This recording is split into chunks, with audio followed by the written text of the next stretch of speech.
بسم الله الرحمن الرحيم الحمد لله نحمده ونستعينه ونستغفره ونؤمن به ونتوكل عليه ونعوذ بالله من شرور أنفسنا ومن سيئات أعمالنا من يهده الله فلا مضل له ومن يضلله فلا هادي له ونشهد أن لا إله إلا الله وحده لا شريك له ونشهد أن سيدنا ومولانا محمدا عبده ورسوله أما بعد عن ابي سعيد الخدري رضي الله تعالى عنه قال سمعت رسول الله صلى الله عليه وسلم يقول من رأى منكم منكرا فليغيره بيده فإن لم يستطع فبلسانه فإن لم يستطع فبقلبه وذلك أضعف الإيمان رواہ مسلم۔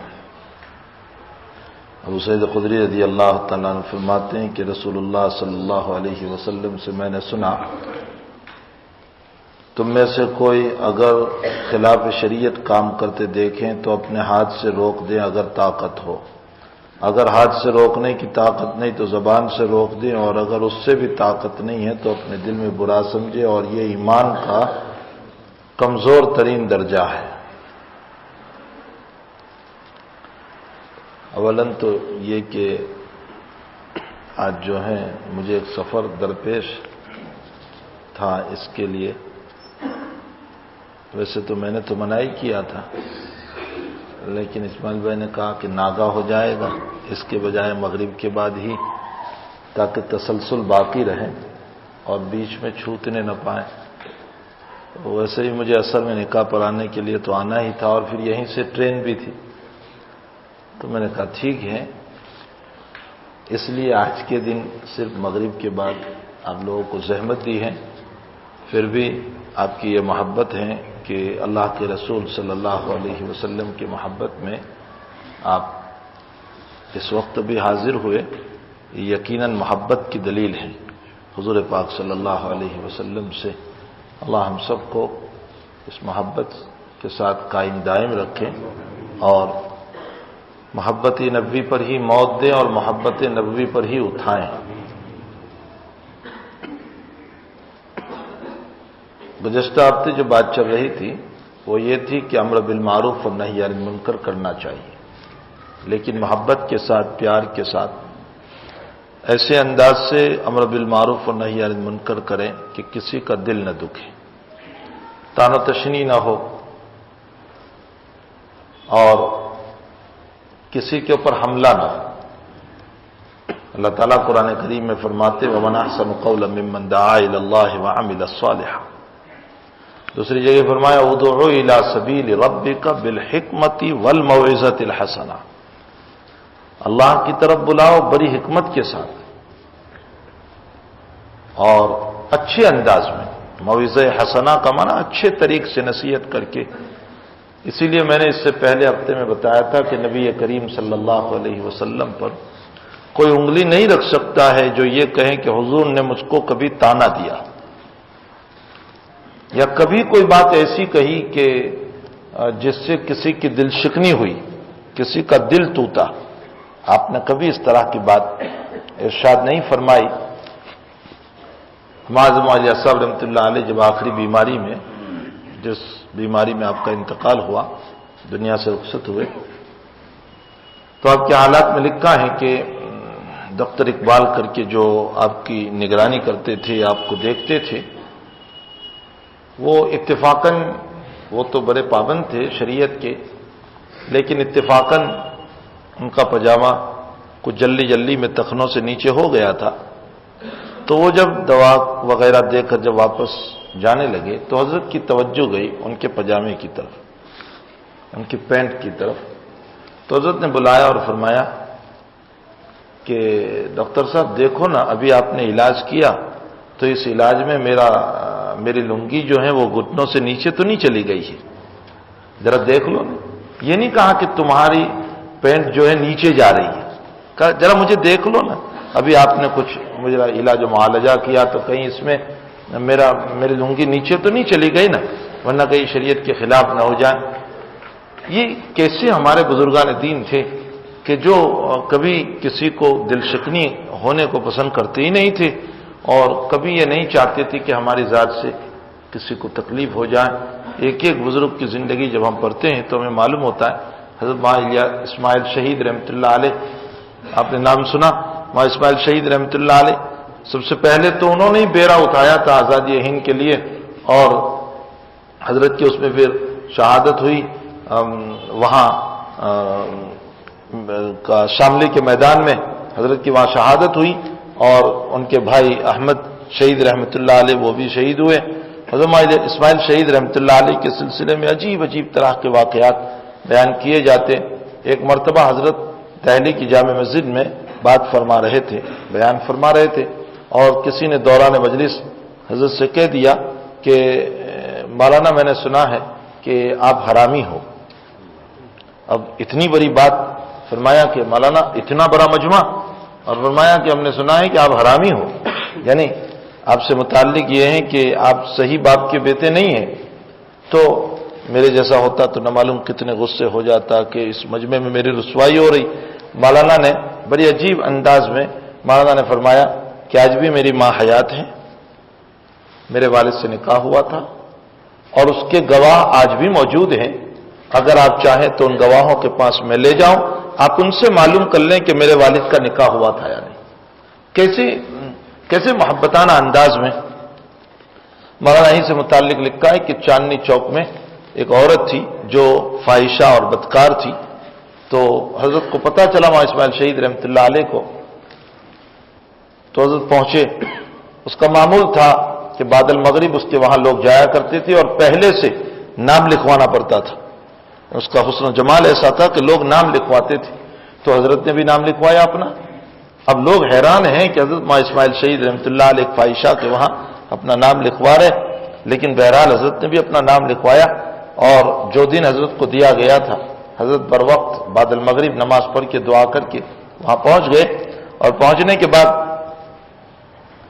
اس سے کہا کہ دیکھ تو پیسوں کی مالک ہے، اور تیرا جو معاوضہ ہے وہ میں تجھے پیشگی ہی دے دیتا ہوں، اور جتنا معاوضہ ہے اس سے زائد تجھے دیتا ہوں جو عام لوگوں سے تو لیا کرتی ہے۔ حضرت نے جتنا معاوضہ تھا اس سے زائد دیا۔ اس کے بعد کہا تجھے تو اپنے معاوضے سے مطلب ہے، میں تجھ سے کیا کروں، وہ اب تو مجھے کچھ نہیں کہہ سکتی۔ اس کے بعد حضرت نے اس کو دین کی دعوت دی اور دین سمجھایا، اور بہت ساری باتیں اس کو بتائی۔ عجیب بات ہے کہ حضرت نے عشاء تک میں اسے توبہ کرا کر عشاء کی نماز پڑھائی، یہ حضرت کے حالات میں لکھا ہے۔ تو عجیب ہیں ہمارے بزرگوں کے حالات اور بزرگوں کی زندگی کہ وہ کیسے۔ حضرت شاہ عبدالعزیز صاحب رحمۃ اللہ علیہ دہلوی کا زمانہ چل رہا تھا، اور فلت سے ایک مسلم اور ایک غیر مسلم دونوں دوست تھے، اور یہ اس طرح کے جو ہیں آپسی نفرتیں اور عداوتیں تو تھی نہیں، تو یہ دونوں فلت سے دہلی آ رہے تھے، تو راستے میں چلتے چلتے مسلم نے غیر مسلم سے دعوت دی کہ بھئی اسلام قبول کر لو، اچھا ہے، فلاں ہے فلاں ہے فلاں ہے۔ تو غیر مسلم کہنے لگا کہ اچھا تو جس اسلام کی جس اللہ کی دعوت دے رہا ہے تو یہ تو بتا کہ وہ اللہ بھی مسلمان ہے یا نہیں، یعنی پہلے یہ بتا کہ اللہ مسلمان ہے یا نہیں۔ تو مسلم نے کہا کہ اللہ مسلمان ہے، تو کہا دلیل؟ تو مسلمان کہنے لگا کہ میرے پاس کوئی دلیل ولیل تو ہے نہیں کہ اللہ، بس میں اتنا جانتا ہوں کہ میرا اللہ مسلمان ہے، لیکن ہم دہلی جا رہے ہیں، وہاں مولوی عبدالعزیز حضرت شاہ عبدالعزیز صاحب محدث دہلوی رحمۃ اللہ علیہ تھے، فرمایا مولوی عبدالعزیز وہاں ہیں، ہم ان سے ملاقات کریں گے، مسئلہ پوچھیں گے۔ یہ لوگ وہاں پہنچے اور شاہ صاحب رحمۃ اللہ علیہ کی خدمت میں پورا مسئلہ رکھا، اور فرمایا کہ حضرت یہ جو ہے میں نے اس کو اسلام کی دعوت دی، میرے دوست ہیں، کوئی پرائے بھی نہیں، اور ہم ساتھ رہتے ہیں، تو اس نے مجھے یوں کہا کہ کیا اللہ بھی مسلمان ہے؟ میں نے یہ تو کہا کہ اللہ مسلمان ہے، لیکن یہ تو دلیل مانگ رہا ہے، اور یہ کہہ رہا ہے کہ اللہ مسلمان ہے، اس کی دلیل کیا ہے؟ تو عجیب، شاہ عبدالعزیز صاحب رحمۃ اللہ علیہ نے قرآن کریم کی ایک آیت پڑھی، اور حضرت نے فرمایا کہ ہاں اللہ مسلمان ہے، اور دلیل یہ ہے کہ اللہ تعالیٰ قرآن کریم میں فرماتے ہیں فَذْبَحُوا بَقَرَةً، گائے ذبح کرو، اور گائے ذبح کرنے کا مسئلہ تو مسلمان ہی دے سکتا ہے، معلوم ہوتا ہے کہ اللہ مسلمان ہے۔ بڑے عجیب انداز میں دلیل دے دی، فرمایا کہ گائے ذبح کرنے کا جو حکم تو جو مسلمان ہوگا وہی دے گا، معلوم ہوتا ہے کہ اللہ تعالیٰ ہمارا مسلمان ہے، بس اس کے ذہن میں آ گیا، اس نے کلمہ پڑھ لیا، لیکن کوئی شور نہیں، کوئی کچھ نہیں۔ شاہ عبدالعزیز صاحب رحمۃ اللہ علیہ نے مصلی بچھایا اور 2 رکعت نماز پڑھی، اور فرمایا اللہ اس کی تو قبولیت کا وقت آ ہی چکا تھا، تیرا فضل ہے کہ تو نے اس گنہگار کو اس کے لیے استعمال کر لیا۔ یہ کمال ہے کہ اللہ تعالیٰ اپنے دین کے لیے ہمیں پسند کر لے، اللہ اپنے دین کے لیے ہمیں اختیار کر لے، ورنہ اس کے دین کا کام کرنے والے تو کر و فر ہیں، وہ چاہتا ہے تو اپنے کعبۃ اللہ کی حفاظت ان پرندوں سے کر دیا کرتا ہے جو معمولی قسم کے پرندے جن کی کوئی حیثیت نہیں، جس کو ایک گلیل کے ذریعے سے ایک کنکر مارو تو وہ مر جائے، اتنے چھوٹے چھوٹے پرندوں سے اتنے سارے ہاتھیوں کو اور ہاتھی چلانے والوں کو ہلاک کر دیا۔ اور اللہ جب اپنے نبی کی حفاظت کرانے پر آتا ہے تو سن ہجری 5 کے اندر جب یہ اہل مکہ حضور پاک صلی اللہ علیہ وسلم پر آئے ہیں تو اس موقع پر اللہ تعالیٰ نے ایک تیز ہوا چلائی اور اس ہوا کی بنیاد پر یہ غزوہ خندق کے موقع پر ان سب کو جو ہے خالی ہاتھ واپس لوٹنا پڑا۔ تو حقیقت حال یہ ہے کہ یہ جو اللہ کا کام ہے نا، اس میں کبھی بھی ہم یہ اپنے دل میں قطعاً نہ لائیں کہ میں کچھ کر رہا ہوں یا میری وجہ سے محنتیں ہو رہی ہے اور میں کر رہا ہوں، یہ میں کا مسئلہ ہی بہت غلط ہے۔ اللہ کے نبی کی پوری زندگی اگر آپ اٹھا کر کے دیکھ لو گے تو میں کا لفظ کہیں نہیں ملے گا، کہیں نہیں۔ اور تعجب آپ یہ کریں گے کہ اتنا سارا کام کرنے کے بعد بھی اللہ تعالیٰ اپنے پیغمبر کو کیا کہہ رہا ہے؟ فَإِذَا فَرَغْتَ فَانْصَبْ وَإِلَىٰ رَبِّكَ فَارْغَب۔ فرمایا جب تم اپنے اس دعوت و تبلیغ کے کام سے اور اپنے اس امت کے دعوت کے کام سے جب فارغ ہو جاؤ تو میری عبادت میں لگ جاؤ۔ معلوم ہوتا ہے کہ کوئی اگر اپنے آپ کو یہ سمجھ لے کہ میں تو بہت بڑا دعوت کا کام کر رہا ہوں، نماز میں گلی مار دوں تو چلے گا اور روزے میں گلی مار دوں تو چلے گا اور عبادت کم کروں تو چلے گا، فرمایا نبی سے بڑھ کر کون ہو سکتا ہے، اس سے بڑھ کر دعوت دینے والا کون ہو سکتا ہے؟ لیکن اس کو اللہ یوں کہہ رہا ہے کہ میرے پیغمبر جب عبادت سے فارغ ہو جائیں تو میری یادوں میں مشغول ہو جائیں، میری عبادت میں مشغول ہو جائیں، میری وَإِلَىٰ رَبِّكَ فَارْغَب، آپ اپنے دل کو میرے لیے فارغ کر دیجئے۔ حقیقت حال یہ ہے بھائی کہ یہ ایک کام عظیم الشان ہے، لیکن اس کام میں بھی میں کا مسئلہ نہیں ہونا چاہیے۔ اب ہمارے اکابر کی پوری زندگی کو پل لیجئے، کبھی ایسا معلوم نہیں ہوگا کہ، اور عجیب مسئلہ ہے کہ قرآن کریم بھی یہ بتا رہا ہے کہ حضرت موسیٰ علیہ نبینا الصلاۃ والسلام کو جب اللہ تعالیٰ نے فرعون کے دربار میں بھیجا تو موسیٰ کو یوں کہا قولا لینا، فرمایا قولا لینا، نرم بات کیجیے، نرم بات۔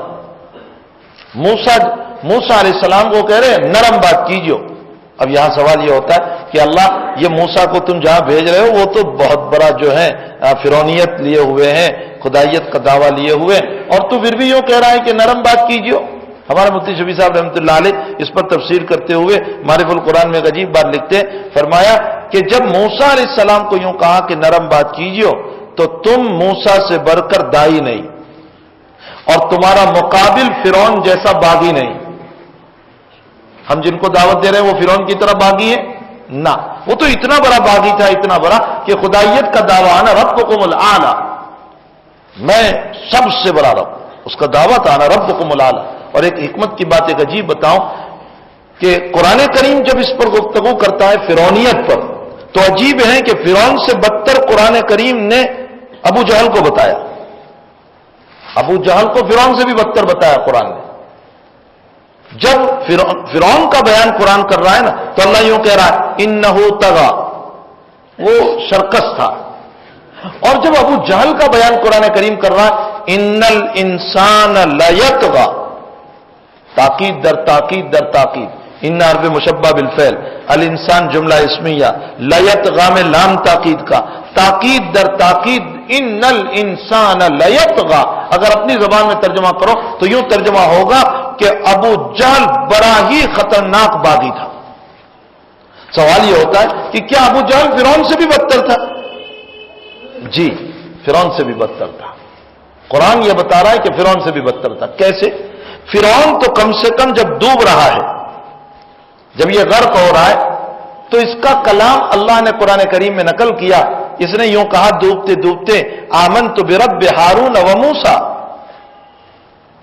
آمنت انہ لا الہ الا الذی آمنت بہ بنو اسرائیل، میں موسیٰ اور ہارون کے رب پر ایمان لے آیا۔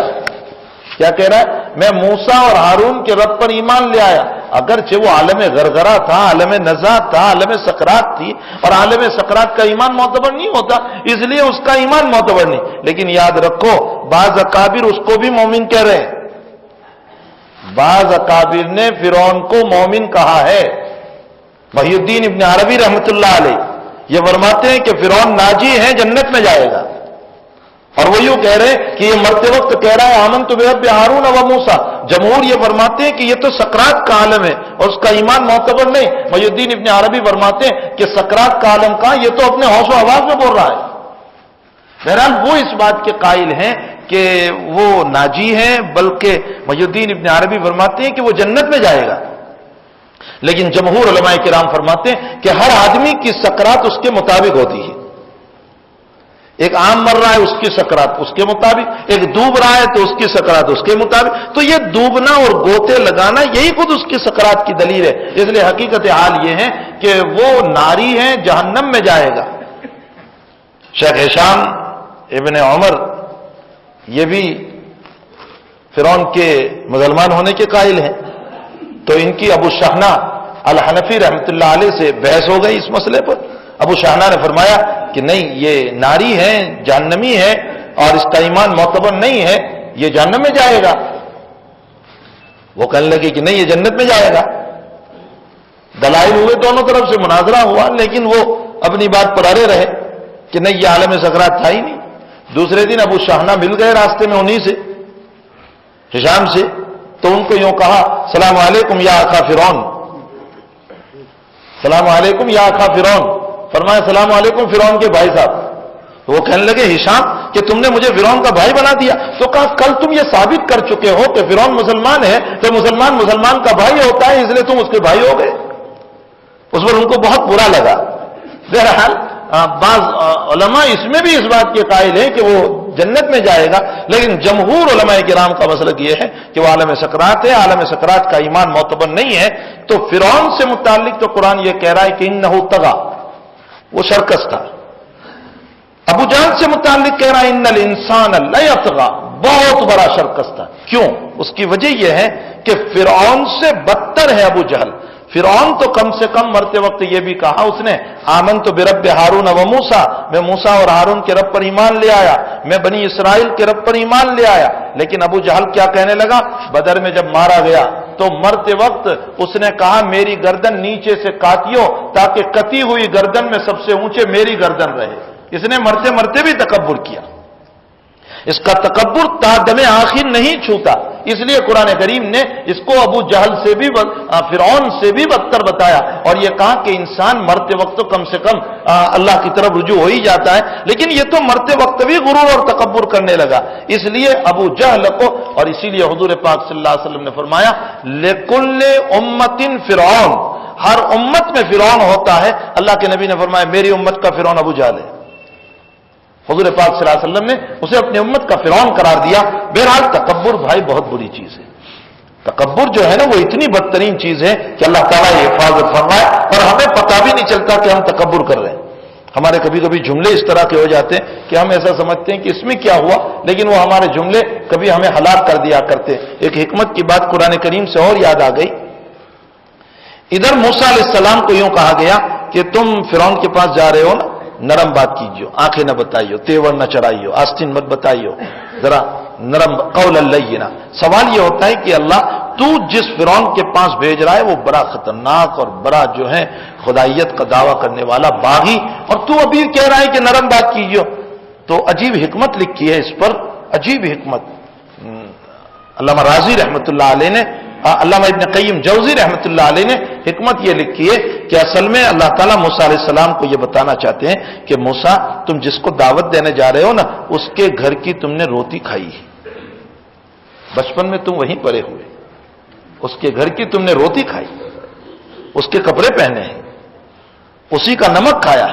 فرمایا موسیٰ اگر تم نے آستین چرائی، تیور بدلے، غصے ہوئے، جلال میں بات کی، تو اس صورت میں امت میں یہ بات چل پڑے گی کہ لو نبی بھی احسان فراموش ہوتا ہے، جس کی روٹی کھائی اسی کو آنکھیں بتا رہا ہے۔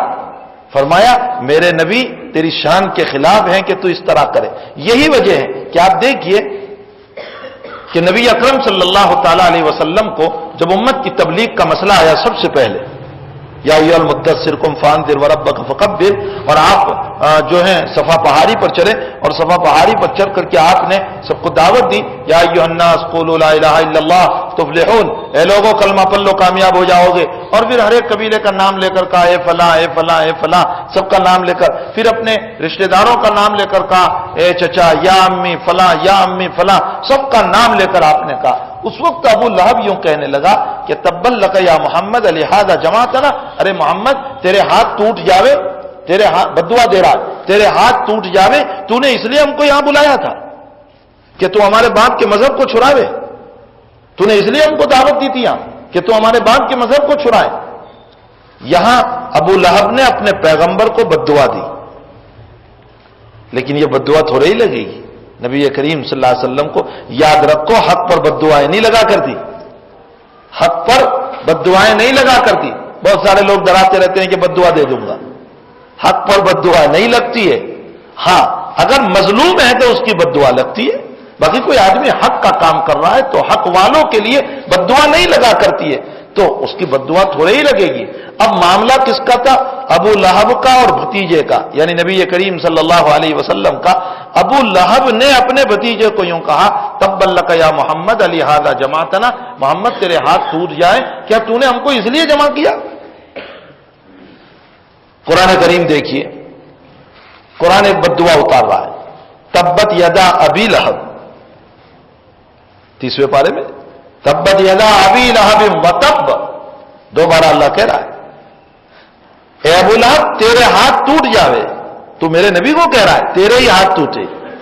وتب ما اغنى عنه ماله، اور ہلاک ہو جائے تیرا وہ مال جس کو تو نے جمع کیا ہے،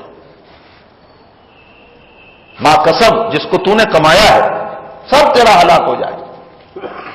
اب یہاں سوال یہ ہوتا ہے کہ معاملہ تو چچا اور بھتیجے کا تھا، ابو لہب اور نبی کریم صلی اللہ علیہ وسلم کا، تو اللہ تعالیٰ اس بددعا کو اتار کر شروع میں قل کا لفظ لانا چاہیے تھا.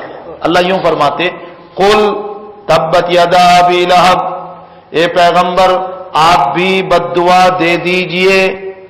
تبت یدا ابی لہب، پیغمبر کو اللہ یوں کہہ دیتا کہ آپ بددعا دیجئے، لیکن یہاں قل ول نہیں لایا اللہ. اچھا اس سے پہلے 3 صورتیں وہاں قل ہے، قل اعوذ برب الناس پیغمبر آپ فرما دیجئے، قل اعوذ برب الفلق پیغمبر آپ فرما دیجئے، قل هو اللہ احد پیغمبر آپ فرما دیجئے. ان تینوں میں قل ہے، تو تبت یدا میں بھی قل لے آتا اور یوں کہتا قل پیغمبر آپ بددعا دے دیجئے تبت یدا ابی لہب تیرے ہاتھ ٹوٹ جائے. پھر نبی کو بیچ میں اللہ کیوں نہیں لایا؟ ابن قیم رحمت اللہ علیہ فرماتے اس میں حکمت یہ ہے کہ اے میرے پیغمبر اس ابو لہب نے تیری پیدائش پر بڑی خوشیاں منائی تھی، تیرا چچا ہے تجھے کپڑے پہنائے تھے، بلکہ تیری پیدائش کی خوشی میں اس چچا نے اپنی باندھی سویبہ کو آزاد کیا تھا. اتنا خوش تھا یہ چچا کہ میرے گھر بھتیجا پیدا ہوا، محمد نام کا بھتیجا پیدا ہوا. وہ اتنا خوش تھا اس نے تجھے کپڑے پہنائے، اپنی گود میں اٹھایا، تجھے کھلایا پلایا. اے پیغمبر اب اگر تو اس کو بددعا دے گا تو شان نبوت کے خلاف ہے. تیری امت کہے گی کہ لو یہ کیسا نبی ہے جو اپنے چچا ہی کو بددعائیں دے رہا ہے. اس لیے میرے پیغمبر آپ کو بیچ میں آنے کی ضرورت نہیں ہے. تبت یدا ابی لہب میں سیدھا بددعا اس پر اتار رہا ہوں تاکہ اس کا جواب بھی ہو جائے اور تم بھی بیچ سے نکل جاؤ. حقیقت حال یہ ہے کہ بھائی قرآن کریم میں جو اللہ تعالیٰ نے بیانات فرمائے ہیں وہ بڑے عجیب حکمت لیے ہوئے ہیں اور اس میں بڑی عجیب گہرائیاں ہیں. تو میں یہ کہہ رہا تھا کہ حقیقت حال یہ ہے کہ ہمارے مفتی شفیع صاحب رحمۃ اللہ علیہ فرماتے ہیں کہ فرعون سے بڑھ کر باغی نہیں جو ہم جس کو دعوت دے رہے ہیں، اور موسیٰ سے بڑھ کر دائی نہیں. ہم موسیٰ سے بڑے دائی نہیں ہو گئے. موسیٰ علیہ السلام کو جب یوں کہا گیا کہ محبت سے بات کیجئے تو پھر ہم کون آ گئے جو آستین چڑھا کر کے بات کریں. اس لیے ہمیں بھی یہ کہا گیا قولا لینا، نرم گفتگو کیجیے، محبت سے دعوت دیجیے. اور محبت کی دعوت حضرت امام شافعی رحمۃ اللہ علیہ کا جملہ میں نے اس سے پہلے نقل کیا تھا. امام شافعی رحمۃ اللہ علیہ فرماتے ہیں جس نے نصیحت کی خلوت میں اس نے دعوت کا کام انجام دیا اور اس کو رسوائی سے بچایا وہ بات کو مانے گا، اور جس نے نصیحت کی جلوت میں سب کے سامنے اس نے اس کو ذلیل کیا، ضد پہ ڈال دیا، وہ ماننے والا ہوگا تو بھی نہیں مانے گا. اس لیے ہمارے آقا صلی اللہ علیہ وسلم نے ہمیں دعوت کے طریقے بھی بتائے کہ ہم دعوت کیسے دیں، کس انداز سے ہم اپنے دین کو پہنچائے۔ پھر دعوت کبھی قول زبان سے ہوتی ہے، دعوت کبھی فعل اور عمل سے ہوتی ہے، دعوت کبھی اپنے اخلاق سے ہوتی ہے، یہ مختلف طریقے، اور دعوت کبھی تو اپنے پیسوں کو نچھاور کر کے اخلاق حسنہ سے ہوا کرتی ہے۔ یہ سب کے سب دعوت کی قسمیں حضرت الامام ابو حنیفہ رحمۃ اللہ علیہ کے سلسلے میں مشہور ہے کہ امام صاحب کا پڑوسی امام صاحب کو بہت ستاتا تھا، اور وہ عادی تھا ڈھولک بجانے کا، شراب پینے کا، اور اس کے ڈھولک کی وجہ سے حضرت کو بڑی تکلیف ہوتی تھی، لیکن حضرت کچھ نہیں فرماتے تھے۔ ایک مرتبہ رات گزری لیکن ڈھولک کی آواز نہیں آئی۔ حضرت امام صاحب نے صبح میں معلوم کیا کہ بھائی کیا بات ہے، ڈھولک کی آواز نہیں آئی، کہاں گئے پڑوسی صاحب؟ تو فرمایا کہ وہ شراب کے نشے میں عین حالت میں پکڑا گیا، اس کو جیل خانے میں ڈال دیا۔ حضرت امام صاحب رحمۃ اللہ علیہ پریشان ہوئے اور حضرت دورے دورے جیل خانے پر گئے، اور حضرت نے اس کی رہائی اور ضمانت لی، اور اپنے پیسوں سے حضرت نے اس کو رہا فرمایا۔ یہ بھی ایک طریق ہے اخلاق حسنہ کے ذریعے سے دین کی دعوت کو پہنچانے کا۔ میں نے آپ کو بتایا تھا کہ حضرت مولانا منظور صاحب علیہ الرحمہ لکھنؤ کے ہاسپٹل میں ہر جمعرات کو 1-1 کلو کا پیکٹ بنا کر کے فروٹ تقسیم کرتے تھے، جو بھی ہوتا تھا مسلم غیر مسلم سب کو۔ اس کا نتیجہ یہ نکلا کہ حضرت کی 13 سالہ یا 7 سالہ اس عمل کے درمیان، اس عمل کے ذریعے سے قریباً 10,000 لوگوں کو اسلام نصیب ہوا۔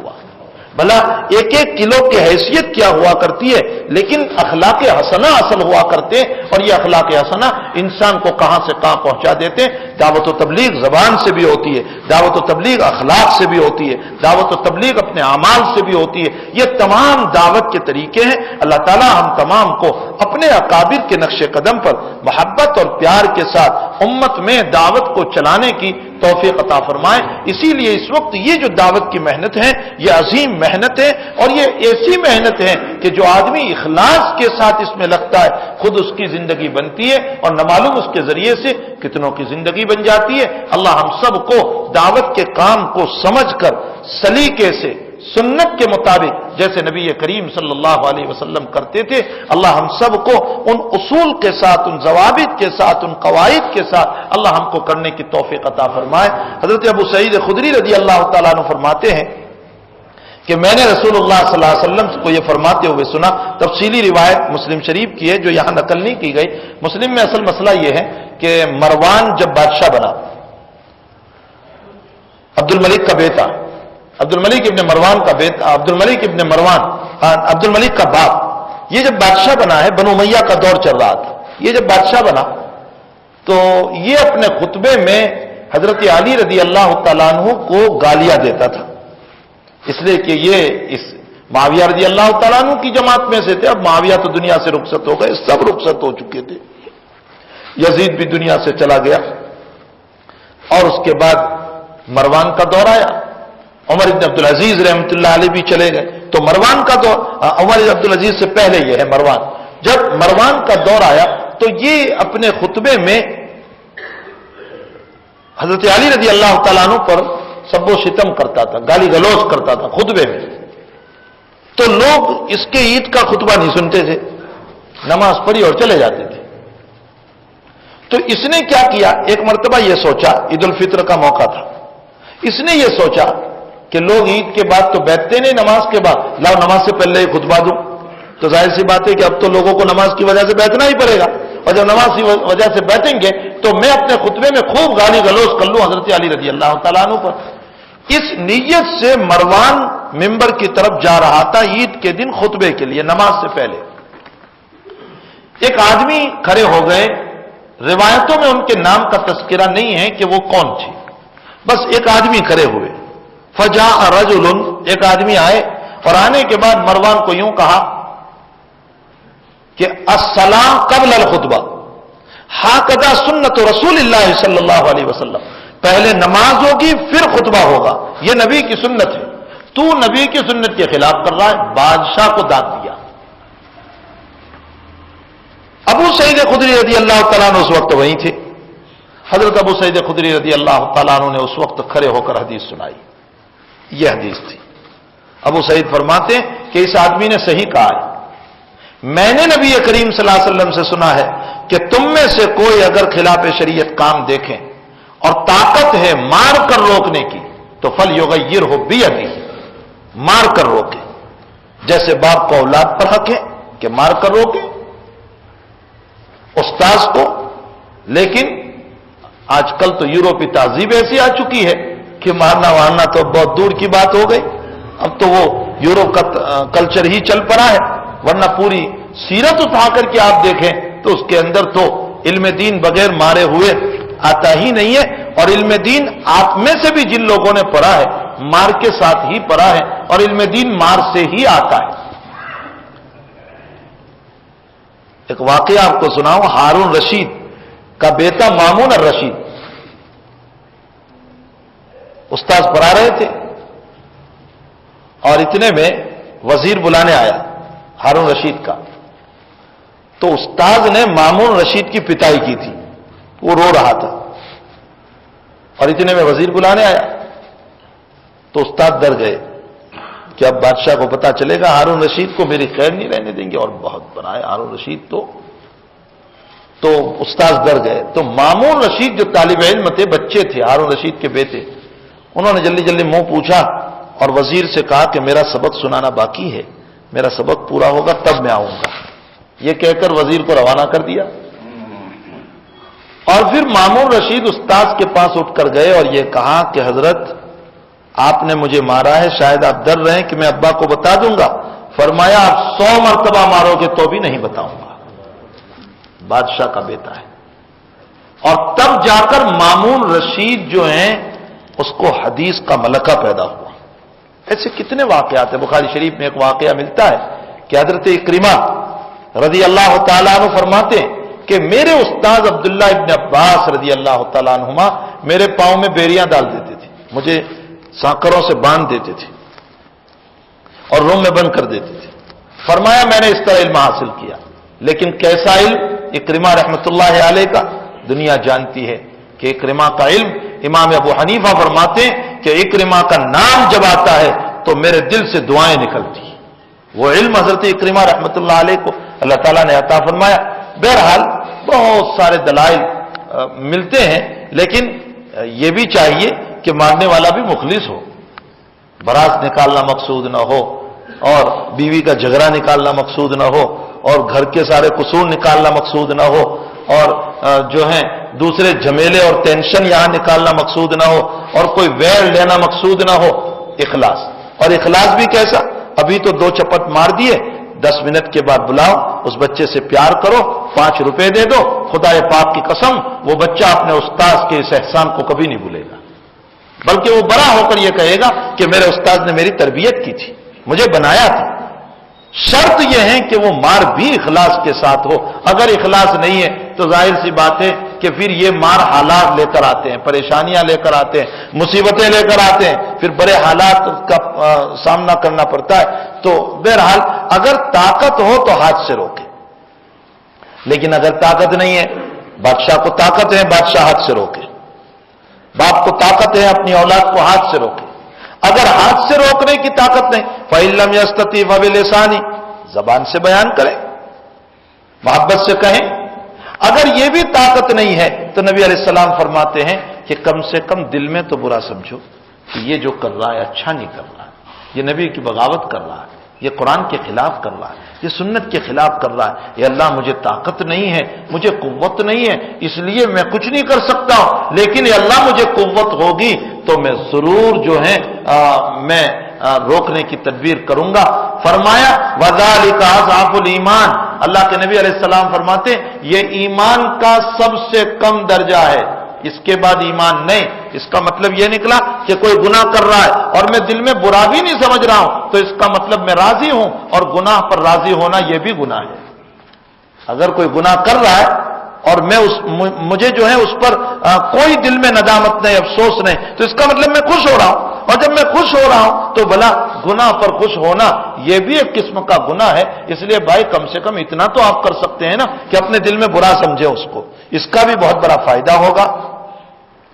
عن ابن مسعود رضی اللہ تعالیٰ عنہ ان رسول اللہ صلی اللہ علیہ وسلم قال ما من نبی بعثه اللہ فی امت قبلی الا کان له من امتی حواریون واصحابہ یاخذون بسنتہ ویقتدون بامرہ ثم انہا تخلف من بعدہم خلوف یقولون ما لا یفعلون ویفعلون ما لا یؤمرون فمن جاہدہم بیدہ فہو مؤمن ومن جاہدہم بقلبہ فہو مؤمن ومن جاہدہم بلسانہ فہو مؤمن ولیس وراء ذلک من الایمان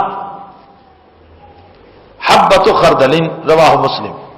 نبی علیہ الصلوۃ والسلام فرماتے ہیں کہ اللہ تعالیٰ نے مجھ سے پہلے جتنے انبیاء بھیجے ان تمام انبیاء کو اللہ تعالیٰ نے حواری عطا فرمائے۔ حواری کا معنی ہوتا ہے دل کے صاف، یعنی صحابہ دیے ہر نبی کو۔ پہلے نبیوں کے ماننے والے صحابہ کو حواری کہا جاتا ہے، اور ہمارے نبی کے ماننے والے صحابہ کو صحابی کہا جاتا ہے، اور صحابی کا معنی ہے صحبت رسول صلی اللہ علیہ وسلم۔ اور یاد رکھو ہمارے صحابہ کو یہ لقب ہی اتنا بڑا ملا ہے صحبت رسول کا کہ اور علامہ اور فلاں کسی لقب کی ہمارے صحابہ کو ضرورت ہی نہیں۔ بس لفظ صحابی یہ اس صحابی کے لیے بہت بڑا تمغہ ہے، بہت بڑا اعجاز ہے۔ تو اللہ کے نبی فرماتے ہیں مجھ سے پہلے جتنے انبیاء گزرے ان تمام کو اللہ ان کے جو ماننے والے تھے حواری، ان کا کام یہ تھا کہ وہ اپنے نبی کی سنتوں کو لیتے تھے، اپنے نبی کے امر اور اپنے نبی کے حکموں کا پالن کرتے تھے، اتباع کرتے تھے۔ وَيَقْتَدُونَ اتباع فرماتے تھے، پالن کرتے تھے۔ پھر فرمایا کہ اس کے بعد ایسے ناہنجار لوگ آ گئے، خلوف پیچھے لوگ، ان کا حال یہ رہا یقولون ما لا یفعلون، وہ ایسی باتوں کا حکم دیتے ہیں جن کو وہ کرتے نہیں۔ لوگوں کو نماز کی تلقین کرتے ہیں، خود نہیں پڑھتے۔ لوگوں کو اچھی اچھی باتیں بتا رہے، خود نہیں کرتے۔ یقولون ما لا یفعلون ویفعلون ما لا یؤمرون، اور وہ کام کرتے ہیں جس کا کہتے نہیں، خود گندے کاموں میں مبتلا ہیں اور لوگوں کو اچھی اچھی باتیں بتا رہے۔ اب یہاں ایک سوال ہوگا کہ پھر اس کا مطلب تو یہ نکلا کہ اگر ہم خود برائیوں میں مبتلا ہو تو ہمیں تبلیغ نہیں کرنا چاہیے؟ پھر تو روایت تو یہ بتا رہی ہے کہ پھر ہمیں تبلیغ نہیں کرنا چاہیے۔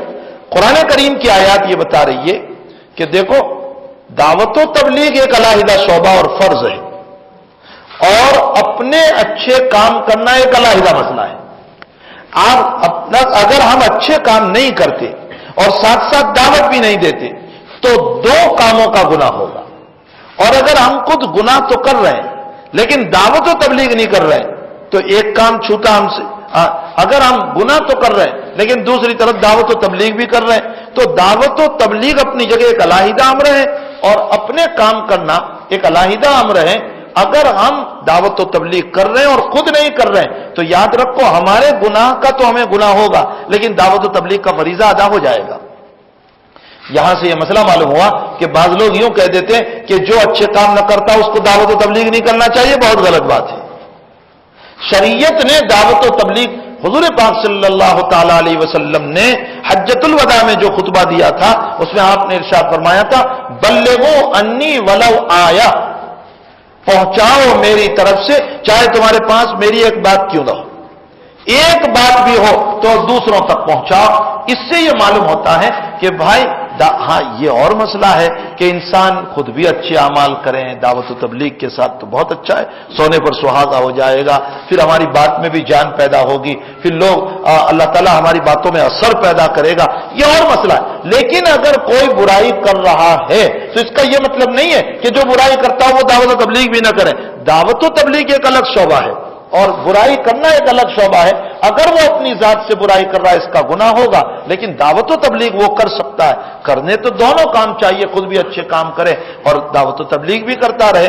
تو روایت میں یہ بتایا جا رہا ہے کہ پیچھے کچھ لوگ ایسے آئے کہ جو لوگ کہتے تھے وہ کام جن کو وہ کرتے نہیں تھے اور جو کرتے تھے اس کا حکم نہیں دیتے تھے۔ فرمایا من جاہدہم بیدہ فہو مؤمن، جو ہاتھ سے روکے گا وہ بھی مومن۔ فرمایا من جاہدہم بقلبہ فہو مومن، جو اپنے دل میں برا سمجھے گا وہ بھی مومن۔ من جاہدہم بلسانہ فہو مومن، جو اپنی زبان سے روکے گا وہ بھی مومن۔ آخر میں فرمایا ولیس ذلک من الایمان، اس کے اوپر پھر ایمان کا مقام نہیں ہے، اس کے بعد پھر ایمان کا کوئی مسئلہ نہیں، یعنی یہ ایمان کا ادنا درجہ ہے۔ تیسری روایت ان ابی الولید عبادہ ابن صامت رضی اللہ تعالیٰ عنہ قال بایعنا رسول اللہ صلی اللہ علیہ وسلم علی السمع والطاعۃ فی العسر والیسر. بہت کام کی بات ارشاد فرما رہے ہیں، اپنے دلوں پر لکھ کر لے جاؤ. فرمایا ہم نے عبادہ ابن صامت رضی اللہ تعالیٰ عنہ کون ہے؟ آپ تعجب کرو گے، یہ وہ صحابی ہے جو انصار میں سب سے پہلے ایمان لائے ہیں حج کے موقع پر، اور اللہ کے نبی کو مدینے آنے کی جن لوگوں نے دعوت دی تھی ان میں سب سے پہلے یہ ہے. انہی کی دعوت پر اللہ کے حبیب پاک صلی اللہ علیہ وسلم نے اللہ کے حکم آ جانے کے بعد مدینے کی طرف ہجرت فرمائی تھی. اور یہ عبادہ ابن صامت وہ ہیں کہ جنہوں نے اللہ کے نبی کو فرمایا یا رسول اللہ مکے میں حالات ٹھیک نہیں، آپ مدینے تشریف لے آئیں، ہم آپ کی پوری حفاظت کریں گے. تو حضرت نے فرمایا میرے چچا سے پوچھ لو، چچا عباس سے. چچا عباس سے پوچھنے گئے تو چچا نے فرمایا میرے بھتیجے کو لے جانا، پورے عرب سے دشمنی لینا ہے، سوچ سمجھ کر لے جانا. فرمایا ہم پوری حفاظت کریں گے. فرمایا حفاظت کر سکتے ہو تو لے جاؤ. تو اس کے بعد اللہ کا حکم آیا اور نبی کریم صلی اللہ علیہ وسلم نے مدینے کی طرف ہجرت فرمائی. یہ عبادہ ابن صامت رضی اللہ تعالیٰ عنہ وہ صحابی ہے جنہوں نے نبی کریم صلی اللہ تعالیٰ علیہ وسلم کو مدینے کی طرف دعوت دی تھی، اور دعوت کے موقع پر جو وعدے کیے تھے عبادہ ابن صامت نے مدینہ شریف آنے کے بعد پورے فرمائے. تو فرمایا عبادہ ابن صامت رضی اللہ تعالیٰ عنہ فرماتے ہیں بایعنا رسول اللہ صلی اللہ علیہ وسلم علی السمع والطاعۃ. ہم نے حضور پاک صلی اللہ علیہ وسلم کے ہاتھ پر بیعت کی کہ ہم امیر کی مکمل اطاعت کریں گے، بغاوت نہیں کریں گے امیر کی. فی العسر والیسر، سہولت ہو، آسانی ہو، منشط ہو یعنی نشاط ہو، دولت ہو، پیسے ہو، تو بھی ہم شریعت کی اور امیر کی اطاعت کریں گے. والمکرہ، غریبی ہو، حالات ٹھیک نہ ہو، گھر میں فاقے گزر رہے ہیں، کھانے کا نظام نہیں ہے، یا امیر ظالم آ گیا ہے، فرمایا تو بھی ہمیں اللہ کے حبیب ہم شریعت کے پابند رہیں گے، شریعت ہم نہیں چھوڑیں گے. یہ نبی علیہ السلام نے بیعت لی اپنے صحابہ سے. آگے فرمایا وَعَلَىٰ أَلَّا نُنَازِعَ أَمْرَ أَهْلَهُ إِلَّا أَن تَرَوْا كُفْرَةً بَوَّاحًا عِندَكُم مِّنَ اللَّهِ تَعَالَىٰ فِي بُرْهَانٍ. اور اس پر بھی بیعت لی کہ تم امیر کی بغاوت نہیں کرو گے، امیر کی نافرمانی نہیں کرو گے، الا یہ کہ تم کھلم کھلا اس کو کفر کرتے دیکھو. ہاں اگر وہ کفر کر رہا ہے اور تمہارے پاس اس کی دلیل موجود ہے تب تو پھر تم اس کے مقابلے میں کھڑے ہو سکتے ہو، لیکن اگر اس طرح کا مسئلہ نہیں ہے تو پھر آپ اس صورت کے اندر امیر کی بغاوت نہ کریں. وَعَلَىٰ أَن تَقُولَ بِالْحَقِّ أَيْنَمَا كُنَّا لَا نَخَافُ بِاللَّهِ لَوْمَةَ لَائِمٍ. اور فرمایا نبی نے اس پر بھی ہم سے بیعت لی کہ ہم جہاں بھی رہیں گے حق بات بیان کرتے رہیں گے اور ملامت کرنے والوں کی ملامت سے نہیں ڈریں گے. یہ روایت حضرت امام بخاری رحمۃ اللہ علیہ اور امام مسلم رحمۃ اللہ علیہ دونوں ہی نے نقل فرمائی ہے، تو یہ متفق علیہ روایت ہے. بہرحال ان تینوں روایتوں سے اور بھی حضرت امام مسلم رحمۃ اللہ علیہ تو امام نووی رحمۃ اللہ علیہ تو اس سلسلے میں بہت ساری روایات یعنی قریباً 14 روایتیں لائے ہیں، اور 14 روایتوں کو لا کر اس بات کی ہمیں تلقین فرما رہے کہ اے لوگوں امر بالمعروف اور نہی عن المنکر یہ نبی کا کام ہے، یہ انبیاء کا کام ہے. تمہیں چاہیے کہ انبیاء کے کام کو انجام دو، اور اللہ تعالیٰ نے ہمیں یہ عظیم کام دیا ہے تو ہمیں اس کام کو محبت کے ساتھ پیار کے ساتھ کرنا چاہیے. اللہ ہم سب کو دعوت و تبلیغ کی، امر بالمعروف اور نہی عن المنکر کی، بھلائی کا حکم کرنے کی، برائیوں سے روکنے کی، اپنی ذات پر بھی محنت کرنے کی، دوسروں کو بھی بتانے کی، اللہ ہم سب کو توفیق عطا فرمائے. بہت سارے لوگوں کو مغالطہ ہو جاتا ہے کہ یہ دعوت و تبلیغ کیا ہے. بھائی دعوت و تبلیغ یہ کسی بزرگ کی پیدا کردہ نہیں ہے، یہ تو نبی کریم صلی اللہ علیہ وسلم کی ہے، یہ تو انبیاء کرام علیہ الصلوۃ والسلام کی ہے. انبیاء کا مقصد ہی ہے دعوت و تبلیغ. انبیاء کہتے تھے کہ ہم دنیا میں دعوت کے لیے آئے ہیں. انبیاء کا مقصد یہ ہے کہ ہم دنیا میں اللہ کے بندوں کو اللہ سے ملانے کے لیے آئے. یہ انبیاء کرام علیہ السلام کا مقصد تھا اور اسی مقصد کو دعوت و تبلیغ کہا جاتا ہے. اس لیے یہ کوئی علیحدہ کام نہیں ہے، یہ حضرات انبیاء والا کام ہے، یہ نبی کریم صلی اللہ تعالی علیہ وسلم والا کام ہے. اللہ ہم سب کو نبی کے اس کام کو اور انبیاء کے اس کام کو کرنے کی توفیق عطا فرمائے. درود شریف پڑھ لیجیے. اللہم صلی علی سیدنا حبیبنا شفیعنا سندنا مولانا محمد وبارک وسلم. اللهم وفقنا لما تحب وترضى من القول والعمل وجنبنا الفواحش والمعاصي والخطايا والزلل. اللهم آثرنا وأكثرنا وأصلح لنا شأننا كله. اللہ ہم سب کے گناہوں کو معاف فرما دے، ہمارے قصوروں سے معاف فرما، ہمیں درگزر فرما. اللہ برائیوں سے ہماری حفاظت فرما. اے اللہ تیرا فضل ہے کہ گنہگاروں کو تو اپنے دین کے لیے قبول کر رہا ہے. مولا دین پہ استقامت نصیب فرما. تیرے بھولے بھٹکے بندوں کو دین کی اور تیرے نبی کی باتیں بتانے کی توفیق عطا فرما. اے اللہ ہمیں خود بھی عمل کی توفیق عطا فرما، ہمیں اپنے بھائیوں کو بھی دین کی دعوت کی توفیق نصیب فرما. اے اللہ پوری دنیا میں ہدایت کی ہوائیں چلا دے، پوری دنیا میں ہدایت کی ہوائیں چلا دے، ایمان کی ہوائیں چلا دے، سب کو مسلمان بنا دے، سب کے دلوں میں ایمان پیدا فرما دے، سب کو عافیت کی زندگی نصیب فرما دے. اے اللہ جب ہم غریب تیرے نافرمان ان بندوں کو دیکھتے ہیں جو تجھے نہیں مان کر دوسروں کو بت پرستی میں مبتلا ہے، تو اللہ ہمارا دل روتا ہے کہ اللہ دنیا میں بھی غریبی ہے اور آخرت میں بھی بیچارے جہنم میں جائیں گے. مولا ان کو دنیا میں بھی کھانا نصیب نہیں ہو رہا ہے اور آخرت میں بھی بیچارے جہنم میں ہوں گے. اللہ ان کو ہدایت دے دے، اللہ ان کو ہدایت دے دے، اللہ ان کو ہدایت دے دے، ان کے دلوں کو ایمان کی طرف متوجہ فرما دے. تیرے نبی کی دعا تھی کہ میرا دین ہر کچے اور پکے مکان میں پہنچ جائے. اے اللہ ہم گنہگار امتی بھی تجھ سے یہی دعا کر رہے ہیں کہ اللہ تیرا دین ہر کچے اور پکے مکان میں پہنچا دے، ہر امیر اور غریب تک پہنچا دے. اے اللہ ہر مالدار اور ہر غریب تک پہنچا دے. اے الہ العالمین ہر گھر میں تیرے نبی کی سنتوں کو زندہ فرما دے، تیرے نبی کی محبت کو زندہ فرما دے. اے اللہ خوشی ہو یا غمی، امیری ہو یا غریبی، بھوکے ہو یا کھائے ہوئے، پیٹ بھرے ہوئے، ہر حالت میں اے اللہ ہمیں شریعت کی اتباع کی توفیق عطا فرما، شریعت مطہرہ پر چلنے کی توفیق نصیب فرما. بغاوت شریعت سے ہم سب کی حفاظت فرما، بغاوت نبوی سے ہم سب کی حفاظت فرما. تیری ذات کی بغاوت سے اور تیرے قرآن کی بغاوت سے اے اللہ ہم سب کی حفاظت فرما. اللہ ہم سب کی دعاؤں کو اپنے فضل و کرم سے قبول فرما. وصلی اللہ تعالی علی خیر خلقہ محمد وآلہ وصحبہ اجمعین برحمتک یا ارحم